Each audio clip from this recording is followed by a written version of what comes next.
귀한 찬양 감사합니다. 우리 다 같이 기도 올리시고 말씀을 듣겠습니다. 하나님 감사합니다.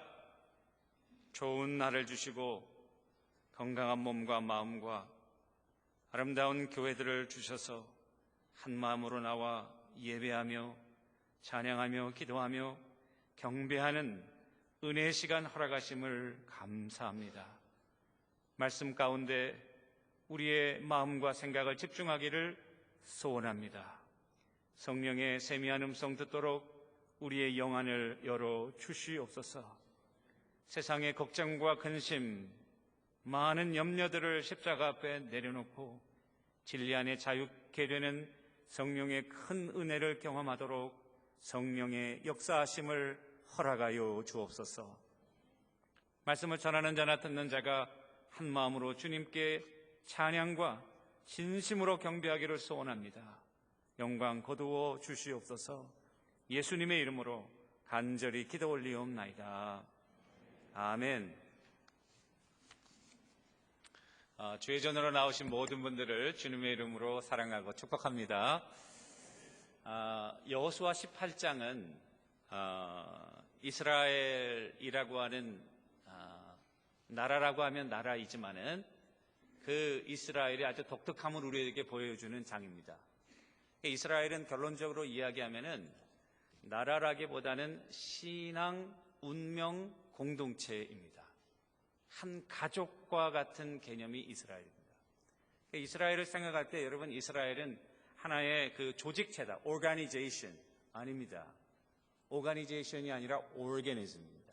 살아있는 유기체입니다.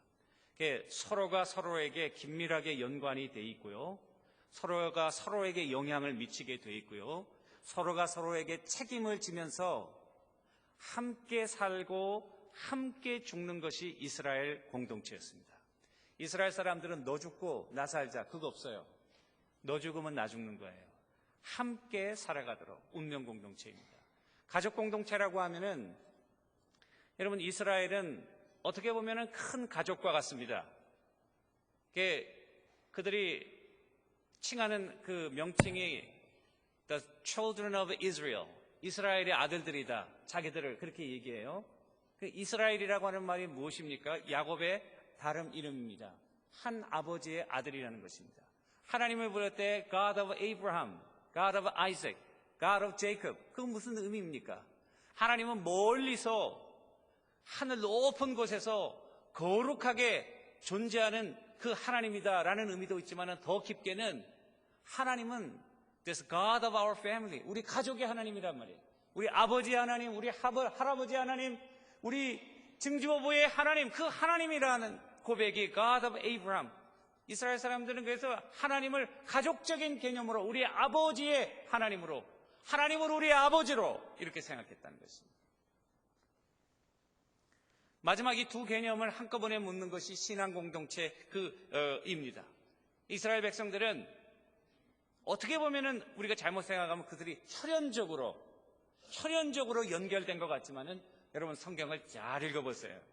이스라엘은 혈연을 뛰어넘는 신앙 공동체입니다. 왜 그렇게 알 수 있습니까? 지금 우리가 여호수아서 공부하고 있죠. 여호수아서 보시면은 그 유명한 지도자 중에 한 사람, 갈렙이라고 하는 사람, 그 사람은 오늘 성경 여호수아서 14장 보면은 그니스 사람이에요. 그니스 사람은 에돔 족속입니다. 에돔은 이스라엘을 괴롭혔던 아주 나쁜 족속이었어요, 여러분. 에서의 야곱의 형제였는데요. 이스라엘을 얼마나 까다롭게 방해하고 이스라엘 뒤에서 이스라엘을 teardown하는 그런 사람인데, 그 사람이 이스라엘의 리더가 되어 있어요, 여러분. 그건 뭐 뜻합니까? 혈연으로 연결되어진 것 같지만은, 그러나 이스라엘은 신앙으로 연결된 신앙 공동체라는 거예요. 운명 공동체이고 가족 공동체이고 신앙 공동체. 그런데 놀라운 사실은 이와 같은 이스라엘의 공동체 개념이 그리스도 예수 안에서 이제는 교회에 성취되었다는 사실입니다.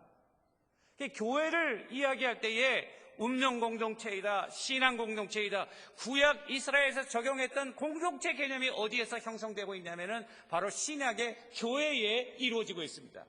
그 증거가 어디냐? 성경에 보면요, 그 증거는 너무너무 많아요. 너무너무 많아서 찾아보기 힘들어요. 그런데 몇 가지만 이야기하려고 그래요. 그것은 뭐냐?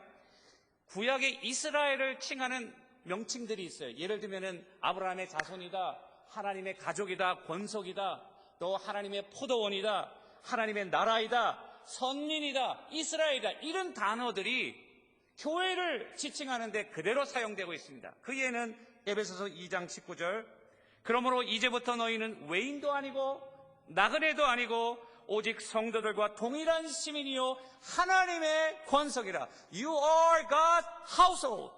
에베소 교회에게 얘기하는 거예요. 너희들은 하나님의 식구들이라. 이스라엘에게 한 말이에요. 베드로전서 2장 9절 10절 우리가 잘 아는 말씀이에요. 그러나 너희는 택하신 족속이요 왕같은 제사장이요 하나님의 거룩한 나라요 그의 소유된 백성이다. 그뿐 아니라 갈라디아서 3장 15절에 보니까 너희가 그리스도의 것이면 곧 아브라함의 자손이요 약속대로 유업을 이을 자이다. 하나님의 inheritance, 하나님의 기업, 지금 이스라엘 백성들 땅을 기업으로 다 받고 있는데요, 그 기업을 이을 자가 누구냐? 갈라디아 교회에 바로 너희들이다. 육신적인 레이셜한 그런 이스라엘이 아니라 할례받은 사람이 이스라엘이 아니라 그리스도 안에서 믿음을 가진 너희야 하나님의 약속이고 아브라함의 후손이고 아브라함에게 약속하신 하나님의 은혜가 바로 교회의 백성들인 여러분들과 나와 이 공동체에 임한다는 하나님의 놀라운 약속의 말씀입니다. 예수님은 말이에요, 이런 구약의 개념에도 불구하고 예수님 당시의 사람들은 그러지 않았던 것 같아요. 굉장히 에스닉한 그리고 레이셜한 관계에서 이스라엘을 이해했어요. 같은 식구다, 같은 동족이다. 근데 예수님은 새로운 관계의 가족 개념을 얘기해 주셨어요. 예수님께서 이렇게 사역을 하시면서 하나님의 아들과 하나님의 나라를 선포하고 다니니까 한간에 어떤 소문이 났냐면, 아무래도 그 나사렛 예수 내가 잘 아는데 그 엄마도 알고 형제들도 아는데 그 미친 게 틀림없다. 그래가지고 그 식구들이 예수님을 찾아왔어요. 한 말은 뭐라 그러냐면은 이야기하기를, 한 사람이 예수께 와서 여짜오되 보소서 당신의 어머니와 동생들이 당신을 밖에서 찾고 있습니다. 그랬더니 예수님께서 하신 말씀 보세요. 누가 내 어머니이며 누가 내 형제며 누가 내 자매냐? 제자들을 가르치면서 말씀하시기를, 말씀을 듣고 있는 제자들을 향하여 하나님의 말씀대로 행하고 하나님의 말씀대로 순종하는 바로 너희들이 나의 어머니고 형제고 자매다. 그 혈연적인 개념을 뛰어넘어서 믿음으로 하나 된 그와 같은 사건들을 이야기해 주고 있어요. 그렇다면 이제 퀘스천은, 여러분들과 내가 지금 섬기고 있는 우리 교회, 우리가 형성하고 있는 이 공동체가 정말 주님이 꿈꾸시던 그와 같은 공동체, 구약에서 이야기하는 그와 같은 운명 공동체, 생명 공동체, 가정 공동체, 그와 같은 그 믿음으로 연결된 그와 같은 공동체를 이루고 있는가? 그 질문이에요.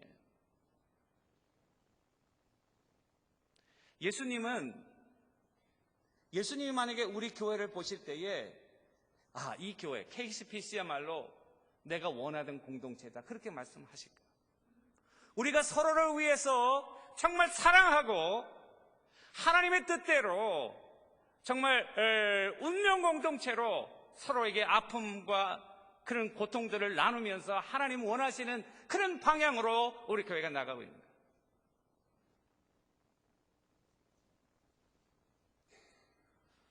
여러분, 사도 바울 보시면은 이 초대교회의 그 공동체가 어땠는지 우리가 아주 단면을 잘 보여줄 수 있어요. 스데반과 같은 집사님은 대표적인 사람이에요.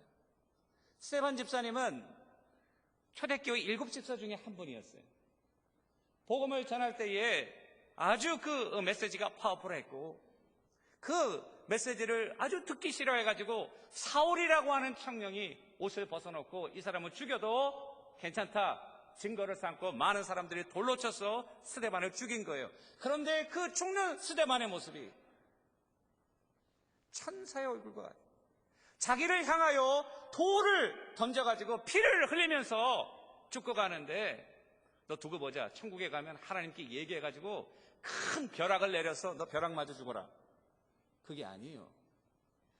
그를 향하여 천사와 같은 모습으로 죽은 거예요. 이게 사도 바울을 괴롭힌 거예요. 나도 하나님을 믿는다면 둘째가라면 새로운데, 아니 네가 믿는 하나님과 내가 믿는 하나님이 도대체 같은 하나님이냐? 나는 혈기가 등등해서 사람을 죽이고 있는데 너는 죽어가면서도 그와 같은 천사와 같은 모습을 하고 있는, 그것이 이 마음을 아주 사로잡은 거예요. 물론 다메섹 도상에서 성령의 강권적인 역사로 사도 바울이 꼬꾸라져서 하나님께서 그를 회심시키고 그리고 교회의 사도로 삼으셨지만은, 그가 회심하기까지 그 마음의 갈등은 어디에서 받았냐? 강한 군대와 강한 파워에서 받은 게 아니에요. 무능력하게 보이는, 그렇지만은 천사와 같은 모습으로 하나님의 그 사랑을 레프레젠트하는 그 스데반에 순교하는 그 모습이 사도 바울을 괴롭힌 거예요.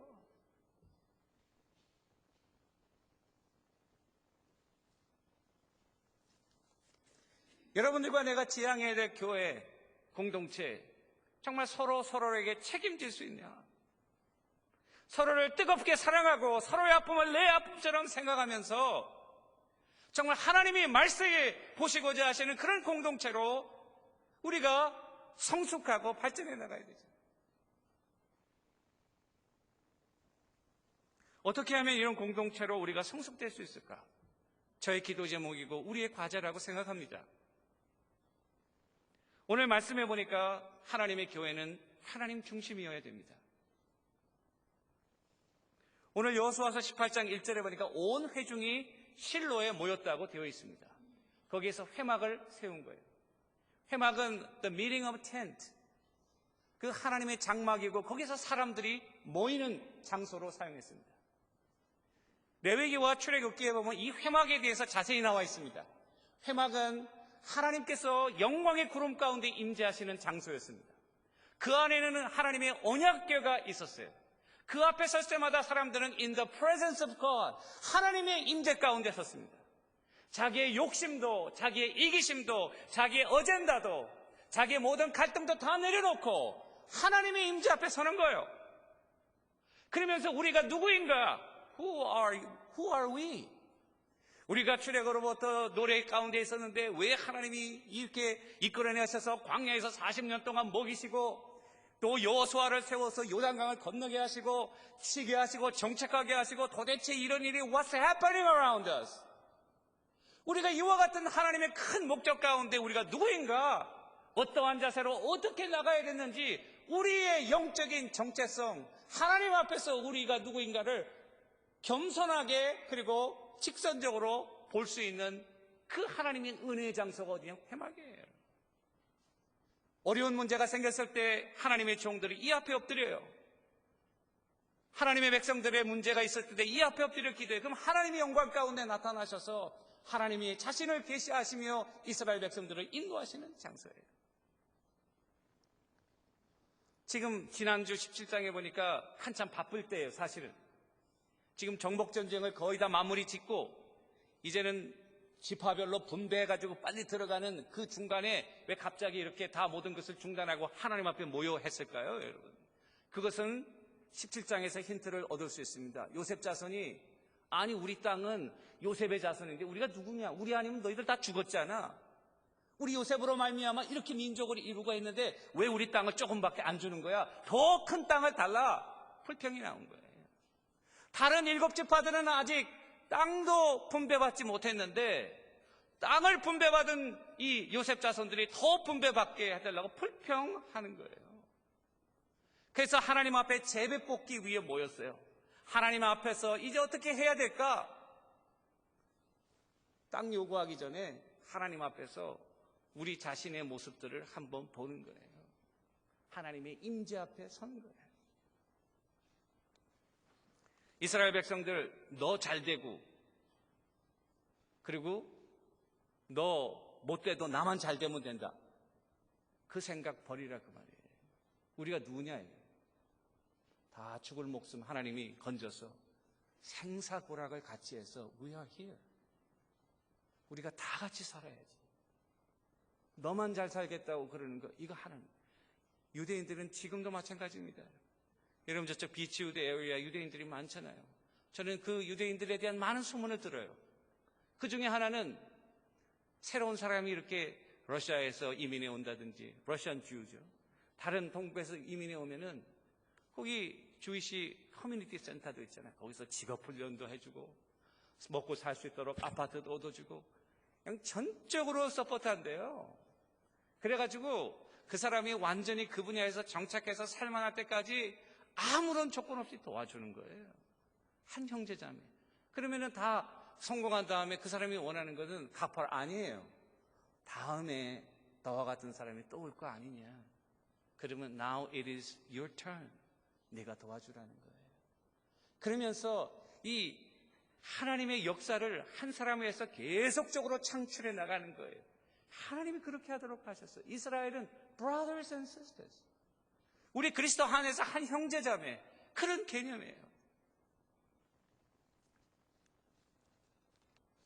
저는 우리 기독교회가, 우리 그리스도의 공동체가 이와 같은 하나님의 신앙 운명 공동체라면은 회막은 어디가 될까? 그것은 온 회중이 하나님 앞에 임재 앞에서는 이 예배 시간이에요, 여러분. 이 예배 시간엔 우리가 다 삶의 형편도 다르고 여러분들의 기도 제목도 다르고 다 다른 상황에서 살아요. 나는 건강이 안 좋고, 나는 경제적인 문제, 나는 직업의 문제, 비전의 문제, 자녀의 문제, 부모의 문제, 여러 가지 문제가 있을 수 있어요. 그런데 이 앞에 모이면요, 우리의 그런 모든 문제들을 잠깐 set aside, 잠깐 놔둬놓고 우리의 마음과 생각을 어디에 집중해야 되는가? 하나님께 집중하는 거예요. 하나님의 임재 앞에 서는 거예요. 예배는 나를 위해서 드리는 게 아닙니다, 사실은요. 내가 하나님 앞에 은혜를 받죠. 여러분들이 찬양하면서 은혜를 받죠. 기도하고 헌금하시면서 은혜를 받지요. 말씀을 드리면서 은혜 받죠. 그러나 알아야 돼요. 이 예배는 여러분들을 기쁘게 하기 위해 있는 장소가 아니에요. 하나님 앞에서 우리의 삶을 드리고 하나님께 집중하면서 하나님께 영광 돌리는 거예요. 그래 놀라운 은혜가 있어요. 하나님 앞에 집중하는 순간 나의 욕구와 부족함과 갈급함이 나도 모르는 사이에 채워진다는 사실입니다. 할렐루야. 자기 문제, 자기 해보세요, 여러분. 점점 그 욕심이 커지고요. 그리고 아무리 해도 그 갈증이 해결되지 않습니다. 그런데 남에게 관심을 가지고 하나님께 집중하게 되면 나도 모르는 사이에 나는 풍족한 삶을 살게 되는 거예요. 여러분, 단 셀리어라고 하는 그와 같은 교수님이신데요, Worship as Theology라는 책을 썼어요. 신학으로서의 예배다. 그분이 그 책의 중요한 팀은 이거예요. 예배는 dialogue, 이중의 언어다. dialogue, 대화다 그 말이에요. 하나님의 언어와 하나님의 임재, the ethos of God, 하나님의 임재와 the pathos of human being, 인간의 고통과 아픔이 만나는 장소이다. 이 예배예요. 여러분들의 삶의 모든 것들을 가지고 주님 앞에 집중하면 주님과 만나는 장소, 거기에 보니까 폭발적인 역사가 일어난다. 예배를 잘 드리면요, 여러분들의 삶에 폭발적인 역사가 일어난다는 사실을 믿으시기를 주님의 이름으로 축원합니다. 교회를 섬기면서 목회를 하면서 제가 느끼는 거 있어요. 같이 예배 드리는 사람이 한 식구예요, 여러분. 같이 예배 드리는 사람이. 근데 어떻게 하다 보면 우리가 다른 일들을 하잖아요. 교사로 섬긴다든지 또 부엌에서 일을 해야 되는지. 그 나쁜 것 아니에요. 근데 여러분, 마르다와 마르타, 그 예를 보세요. 마르다가요, 거기에 보면은 누가복음 이야기인데요, 그 이웃이 누구냐? 그 말씀이 바로 그 전에 나와요. 그러니까 이웃은 뭐냐? 내 이웃에 있다. 그리고 이웃에게 선하게 하는 자가 이웃이다. 그걸 마르다가 들었는 모양이에요. 그게 예수님이 오셨을 때 열심히 섬겼어요, 이웃으로. 그런데 섬기다 보니까 어때요? 기쁨이 충만했어요? 뿔딱지가 났어요. 엉덩이에 뿔이 점점 나오기 시작했어요. 나는 열심히 일하는데 동생은 가만히 앉아서 하나님의 말씀, 예수님의 말씀만 듣고 이게 어떻게 된 거냐? 여러분, 하나님이 여러분들에게 뭐 하라고 하시는 거 많지요? 그런데 분명히 알아야 될 거 있어요. 하기 전에요, 여러분들 마음 가운데 하나님의 은혜와 성령으로 가득 체험을 받지 않으면 우리의 봉사는 금방 running out. 여러분들은 금방 burn out. 그리고 마르다와 같이 불평할 수밖에 없다는 사실을 믿으시기를 주님의 이름으로 축원합니다. 마리아는 이기적이고 아무것도 안 한 것 같았죠. 여러분, 마리아가 아무것도 안 했습니까? 주님의 장사 6월절 일주일 전에 자기의 옥합을 깨서 주님의 십자가의 죽음을 준비시켰어요. 아무도 할 수 없는 놀라운 일을 누가 있나? 마리아가 있어요. 어떻게 그 마리아가 그런 일을 할 수 있어요? 하나님의 은혜를 사모하고 하나님으로 가득해지니까 말이죠. 남들이 할 수 없는 영안이 열리고, 남들은 지금 예루살렘에 가서 좋겠다, 우의정이다 좌의정이다 어떻게 차지할까, 그거 아닌 걸 이 마리아가 어떻게 알았을까요? 하나님과 그 예수님의 말씀을 들으면서 깨달은 거죠. 남들이 할 수 없는 귀중한 일을 한 거예요. 예배라고 하는 것은 무엇입니까? 하나님 앞에 집중할 때에 여러분들의 니드가 채워지면서 능력 있고 권세 있는 하나님의 종들로 교회를 섬기고 세상을 섬기는 자들이 된다는 사실을 믿으시기를 주님의 이름으로 축원합니다. 어떤 사람은 이게 설교가 안 좋으니까 이게 참 안 된다. 여러분, 그것도요 아니에요. 또 저처럼 또 설교 잘하는 사람 어디 있어요, 여러분? 저같이, 그러니까 그렇게 얘기해. 저처럼 하면 안 되지. 저같이. 나는 한 사람밖에 없으니까, 나같이 설교사는 나밖에 없으니까. 어떤 분은 요즘 텔레비전, 인터넷 잘 나와가지고요, 유명한 선교 목사님들 원하는 대로 착 본 다음에 예배 드린 것처럼. 여러분, 좋아하지 마세요. 하나님은 생방송 좋아하세요. 재방송 안 봐요, 여러분. 앞에 나와서 얼굴 보이시기를 주님의 이름으로 축원합니다. 충만한 거, 영적으로.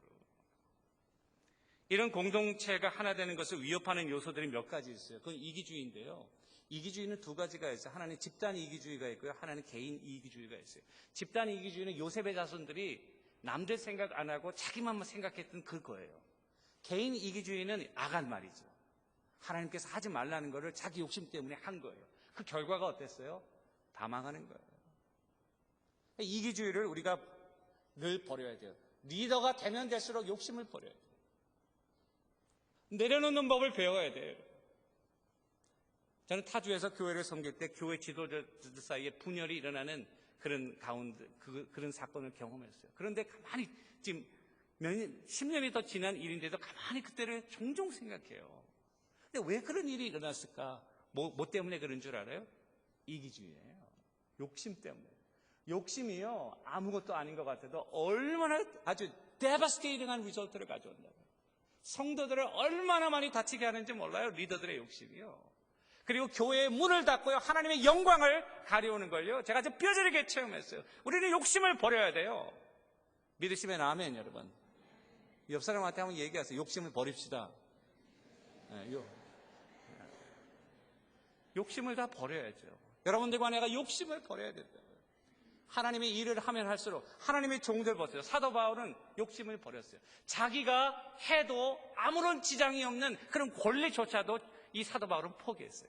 내가 그럴 권이 없는 게 아니다. 내가 그럴 권한이 있지만은, 그러나 내가 교회를 위해서 나의 권리를 포기한단 말이지. 모든 것이 가하나 모든 것이 덕을 세우는 것은, 이게 굉장히 중요한 말이에요. 내가 목사로서 다 할 수 있어요. 그렇지만은 덕을 위해서 많은 것을 절제해요. 여러분도 마찬가지예요. 하는 거 다 하는 거는 어린아이들이나 하는 거예요. 아이스크림 먹고 싶을 때 아이스크림 먹고, 그거 어린아이들 하는 거예요. 어른들은요, 그거 하는 거예요. 교회가 부흥하려면은 sacrifice 해야 돼요. 왜 하나님의 초대교회가 부흥했을까? 사도 요한, 그리스도가 요한일서 3장 16절, 그리스도가 우리를 위해 목숨을 버리셨으니 우리도 서로를 위하여 목숨을 버리는 것이 마땅 아니라. 와, 우리 옆 사람을 위해서 목숨을 버리는 게 마땅하대요. 사도 바울이 꿈꾸는, 예수님이 꿈꾸던 공동체는 서로를 위해서 목숨을 버리래요. 이거 얼마나 큰 챌린지예요. 로렌 커닝햄이라고 하는 그 YM의, 우리나라에서는 예수전도단. 그 창립자이신데 내 신을 벗으라. 거기에서 이렇게 고백했어요. 내가 여러 신앙의 극단적인 경험을 통해 깨달은 결론적인 진리가 하나 있는데 그것은 포기는 승리의 비결이다. 포기는 승리의 비결이다. 가정에서 남편으로서의 권리를 포기하는 것, 교회에서, 직장에서 나의 권리를 스스로 포기하는 것, 그 헌신이 양분이 되는 거예요. 여러분들이 속해 있는 공동체가 그 양분을 빨아먹고 건강하게 자라는 거예요.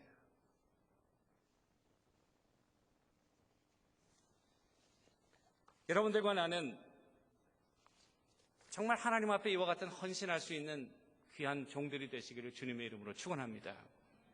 또 하나는요, 이 욕심과 이기심의 대조가 되는 개념인데 나태함이에요. 나태함이라는 것은 그냥 육적으로 내가 게으르다 그거 아니에요. 영적인 게으른 거예요. 영적인 게으른 거. 오늘 일곱 지파들은요, 왜 지체하느냐 말이야. 문제는 뭐냐면 하나님이 already given you the land. 땅을 줬는데 이미 줬다고 말이에요. 줬는데 왜 취하지 못하느냐. 여러분, 브루스 윌킨스라는 분이 그 야베스의 기도를 썼잖아요. 그 야베스의 기도에 예화 중에 이런 얘기가 나오잖아요. 천국에 갔더니 커다란 빌딩이 있대. 거기 가니까 도서관처럼 카다로그가 돼 있고 자기 이름이 있대. 자기 이름 박스에 가서 문을 탁 열어보니까 거기 뭐가 있었어요, 여러분? 이 지상에서 하나님께서 나에게 이미 허락하신 축복인데 영적으로 나태하고 게을러가지고 그 축복을 내가 클레임하지 않은 그런 하나님의 놀라운 축복들이 거기 가득가득 써요. 하나님이, 여러분 한번 생각해 보세요. 여러분들 가운데 하나님이 주신 놀라운 기업들이 다 있잖아요. 내가 영적으로 나태하고 영적으로 게을러서 그것을 하나님 앞에 클레임하지 못한다는 건 오늘 여호수아가 왜 지체하느냐고 그 책망, 그 도전이 우리의 도전이 되기를 주님의 이름으로 축원합니다. 믿음으로 적극적으로 쟁취하고 나가는 거죠. 교회를 섬길 때도 마찬가지죠. 하나님이 원하실 때에 즉각하는 거예요. 내가 할 거 다 한 다음에 나머지 찌끄레 시간 와가지고 하나님 이거 하겠다고. 물론 그것도 감사하죠. 안 하는 것보다는. 목사로서는 참 감사해요. 근데 하나님은 어떻게 보실까? 내가 너에게 생명도 주고 건강도 주고 재물도 주고 자녀도 주고 근데 너는 너를 위해 다 살고 나를 위해서는 그 찌끄레기 내가 하나님을 하면 기분 나빠. 여러분 기분 안 나빠요? 하나님이 다 주셨는데 말이에요. 리고레 목사님은 delayed obedience is disobedience. 하나님이 하라고 하면 즉각해야지. 우리 몇 년 전에 여기 12월에 이틀 크리스마스 이브 드리기 이틀 전에 추워가지고 수도관이 파열됐어요. 우리 수도관은 땅속에 있지 않고 저 공중에 달려있어요, 여러분. 참고로 좀 알아주세요. 지붕으로 올라가는데 그래가지고 물이 새가지고 여기 물이 다 공건이 걷잖아요. 첫 번째 생각하는 것, 제가 기억하는 것은 이틀 뒤면은 크리스마스 이브 예배 우리 EM 전통적으로 EM이 준비해서 드리는데 이거 예배 못 드리면 어떡할까 그 생각이 먼저 나는 거예요. 장집사님 사무실에서 근무하실 때 장집사님 빨리 비상용을 막 구역별로 돌려가지고 빨리 좀 이 물이 여기까지 닫혔어요. 여기까지 이거 큰일 났어요. 그래서 어떡할까 한 30분 됐어요. 30분 전화했는데 몇 명 왔는 줄 알아요, 여러분? 30명이 넘게 왔어요. 할렐루야. 어떻게 이렇게 정말 저는 놀랐어요. 우리 교회의 저력을 제가 너무 과소평가했던 것 같아요. 30명이 오셨는데 그 중에 한 분은 80이 넘으셨는데요. 장화를 딱 신고 오셨어요. 물이 걷대니까 장화 신고 물치울 생각하시고 오셨는데 아드님이 방문했어요. 아드님 데리고 왔어요. 나이 드셔서 아드님까지 데리고 와서 크리스마스 때 가족들하고 잘 보내려는데 어떤 분은 백큐 다 가져오시고 집에서 쓰는 백큐 하루 만에 청소를 했는데요. 그 다음날 되니까요 세탁한 것처럼 깨끗해졌어요. 할렐루야. 예배를 얼마나 은혜스럽게 잘 드렸겠어요. 그렇게 봉사하는 거예요. 지체하지 말고 하나님께서 주신 은혜대로 즉시 하는 거예요. 예수님은 네. 왜 주님 부르실 땐 네. 일단 네 하면 하나님이 시간도 능력도 주실 줄도 믿습니다. 빼지 마세요, 여러분. 빼면은요, 하나님이 정말 빼버려요. 하나님이 정말 빼면 어떡하려고 그래요, 여러분? 마지막 하나는 인본주의입니다. 인본주의는 결정을 할 때 인간적으로 생각하지 않는 거예요. 인본주의는 계산하고 이론적이고 합리적이고 다 좋아요. 그런데 중요한 결정할 때 이 믿음의 공동체는요, 믿음으로 결정해야 돼요. 만약에 인본주의적으로 계산해가지고 결정했으면 우리 선교도 못하고 우리 아무것도 못했어요. 교육관도 못 줘요. 그때 2008년도부터 the hardest economic depression hit the United States. 우리 그거 칠 수 없었어요. 그런데 우리는 그걸 기회로 이용했어요. 왜냐하면 건축값이 떨어져가지고 비드가 20%가 다운이 됐어요. 할렐루야. 그게 하나님께서 하실 수 있잖아요. 그게 어떻게 가능한 것입니까? 계획할 때 인간적으로 안 하는 거예요. 믿음으로 하는 거예요. 부서에서 여러분들 내년도 계획할 때도 인간적으로 하지 마세요. 하나님께 기도하고 믿음으로 하세요. 교회는 하나가 되어야 됩니다. 마지막 말씀 드리겠어요. 오늘 여호수아서 18장 보시면은 7지파가 왜 지체하냐? 7지파를 나누기 위한 그런 그 준비 작업이에요. 그런데 가만히 보시면 7지파만 이야기하고 있는 거 아니에요. 저 요당 동편에 있던 2지파 반, 그리고 남쪽에 있던 유다 지파, 북쪽에 있던 요셉의 지파 다 얘기해. 심지어는 기업이 없는 레위 지파까지 다 멘션해요. 저는 이 말씀을 보면서 왜 그랬을까? 그냥 7지파 얘기하면 되지. We already know. 어떤 지파에 어떻게 데려진지 already know. 근데 why did he repeat it again and again? 지파를 이야기하면서 한 지파도 빼놓지 않고 하나님께서 이스라엘에게 주신 모든 지파를 다 얘기하고 있는 거예요. 그건 뭐냐? 우리가 먼저 얻었건 나중에 얻었건 강 이 편에 있건 저 편에 있건 We are one family. 우리 하나라고 말이에요. 그거 알아야 된다 말이에요. 너희가 먼저 땅을 받았다고 좋아하고 땅 못 받은 자들에 대해서 긍휼을 갖지 않고 너네만 좋아하면 안 된다고 말이에요. 우리는 함께 간다고 말이에요. 이 아주 놀라운 메시지가 여기 깔려 있어요.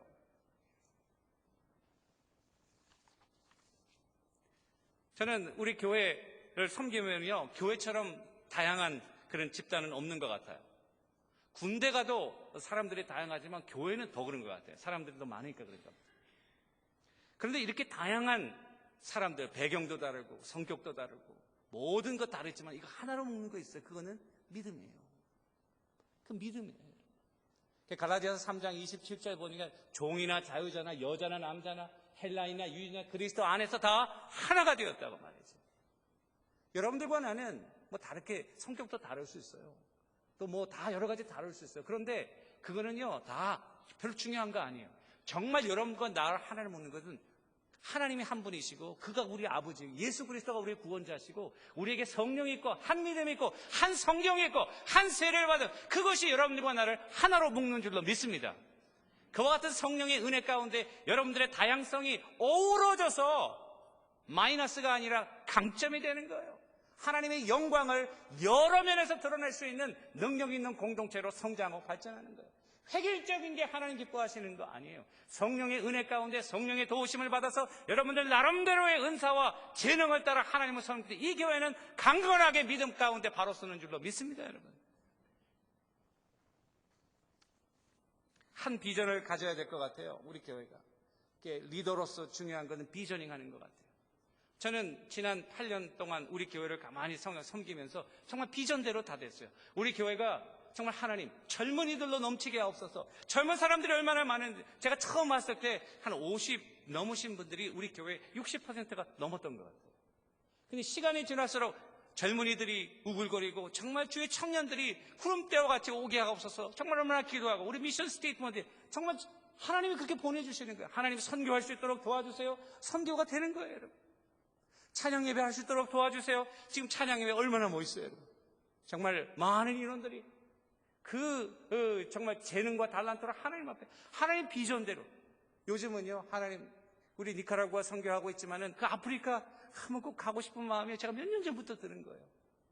몇 년 전부터 드는 거예요. 여러분 기도하시고 하나님이 우리에게 새로운 길을 열어서 정말 좋은 선교의 그런 길들이 열려지게 될 수 있게 되기를 주님의 이름으로 축원합니다. 저는 다 될 것 같아요. 믿으시면 아멘. 여러분 말씀을 마무리 짓겠습니다. 여러분들과 나는 한 형제 자매인 것을 잊지 맙시다. 우리 같이 죽고 같이 삽시다.